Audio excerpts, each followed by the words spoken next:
ne tombez surtout pas malade, hein, ou du moins n'allez surtout pas aux urgences, parce que vous pouvez y rester.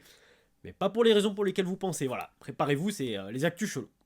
Flash, il abandonne un patient sur la table opératoire pour aller faire l'amour. Un chirurgien de 42 ans, marié et père de 3 enfants, a abandonné un patient sous anesthésie générale sur la table opératoire pendant 8 minutes, prétextant une post-pipi, alors qu'il était en réalité parti avoir un rapport avec une infirmière.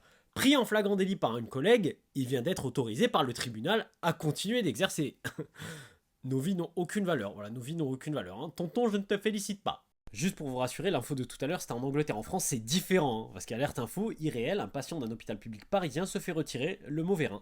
Un patient de 77 ans de l'hôpital Henri Mondor de Créteil s'est vu retirer par erreur un rein sain au lieu du rein atteint du cancer.